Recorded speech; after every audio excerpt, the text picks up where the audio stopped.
السلام علیکم ورحمۃ اللہ وبرکاتہ۔ آئیے آج میں آپ لوگوں کو بتاتا ہوں افطاری کے وقت کی کچھ مسنون دعائیں۔ افطار کے وقت ہمیں کون کون سی دعائیں پڑھنا چاہیے، کون سی دعائیں افطار کے بعد پڑھنا چاہیے۔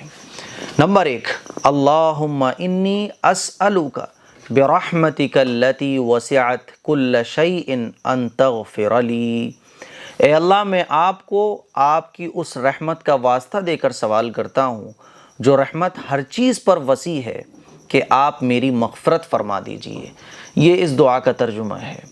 جب آپ افطار کرنے کے لیے بیٹھ رہے ہیں تو 5، 10، 15 منٹ پہلے بیٹھیے اور موبائل اور ادھر ادھر کی چیزوں میں لگنے کے بجائے ہاتھ اٹھا کر اللہ سے دعا مانگیے۔ اپنے بچوں سے بھی کہیے بیٹا ہاتھ اٹھا لو اور دعا مانگیے، کیونکہ افطاری کے وقت جو دعا مانگی جاتی ہے وہ اللہ تعالیٰ قبول فرماتا ہے۔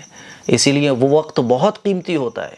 خواتین اپنے کاموں کو سمیٹ دیں اور افطار سے 15-20 منٹ پہلے سارے گھر کے لوگ دسترخوان پر بیٹھ جائیں اور اللہ کے سامنے ہاتھ اٹھا لیں اور دعا مانگیں، اور اس دعا کو آپ یاد کر لیں، اس دعا کا ترجمہ یاد کر لیں اور اپنی دعا میں اس دعا کو شامل کر لیں اور اللہ سے یہ دعا مانگیں، اللہم انی اسألک برحمتک التی وسعت کل شیء ان تغفر لی۔ دوسری دعا، یا واسع الفضل اغفر لی۔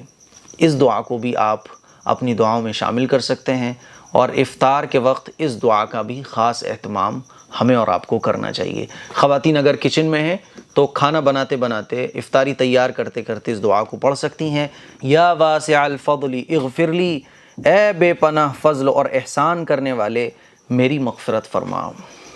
نمبر 3، الحمدللہ الذی اعاننی فصمت ورزقنی فافطرت۔ تمام تعریفیں اللہ کے لیے ہیں جس کی مدد سے میں نے روزہ رکھا اور جس کے عطا کردہ رزق سے میں نے افطار کیا۔ اس دعا کو آپ افطار سے پہلے بھی پڑھ سکتے ہو، افطار کے بعد بھی پڑھ سکتے ہو۔ نمبر 4، جو بہت زیادہ مشہور دعا ہے، اللہم لک صمت وعلی رزقک افطرت۔ اے اللہ، آپ کی خاطر میں نے روزہ رکھا اور آپ ہی کے دیے ہوئے رزق سے میں افطار کرتا ہوں۔ تو یہ جو دعا ہے یہ افطار سے پہلے بھی آپ پڑھ سکتے ہو، افطار کے بعد بھی پڑھ سکتے ہو۔ بہتر ہے کہ آپ دونوں ٹائم پڑھ لو، افطار شروع کرنے سے پہلے بھی پڑھ لو، افطار کرنے کے بعد بھی پڑھ لو۔ تو اس میں جھگڑے کی کوئی بات نہیں ہے کہ صاحب جھگڑا چل رہا ہے کہ نہیں صاحب افطار کے بعد ہی اس دعا کو پڑھا جائے گا، کچھ کہہ رہے نہیں افطار سے پہلے ہی پڑھا جائے گا۔ دونوں طرح سے ہم پڑھ سکتے ہیں، افطار سے پہلے بھی اور افطار کے بعد بھی۔ اب آئیے وہ دعا جانتے ہیں جو افطار کے بعد ہمیں پڑھنا چاہیے۔ ذہب الظمأ وابتلت العروق وثبت الاجر انشاء اللہ۔ پیاس چلی گئیں، رگیں تر ہو گئیں، اور اگر اللہ نے چاہا تو اجر ثابت ہو گیا۔ یعنی صبح سے شام تک جو ہم روزے سے تھے تو جو ہمیں پرابلم ہوئی، پیاس لگی، بھوک لگی، تو سب کچھ ختم ہو گیا۔ پانی پیا تو پیاس ختم ہو گئی، کھانا کھا لیا بھوک ختم ہو گئی، رگیں تر ہو گئیں، طاقت واپس آ گئی۔ لیکن جو اجر ہے اگر وہ اللہ نے چاہا تو وہ اجر ہمارے نام اعمال میں سیو ہو گیا۔ یہ دعا ہمیں افطار کے بعد پڑھنا چاہیے۔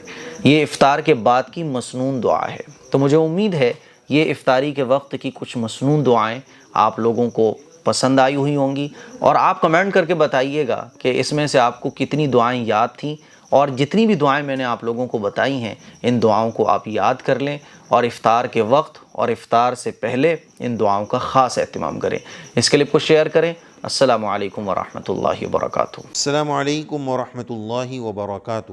مسائل، فضائل اور دین کی ضروری معلومات کے لیے ہمارے آسان دین چینل کو وزٹ اور سبسکرائب کریں، لنک ڈسکرپشن میں موجود ہے۔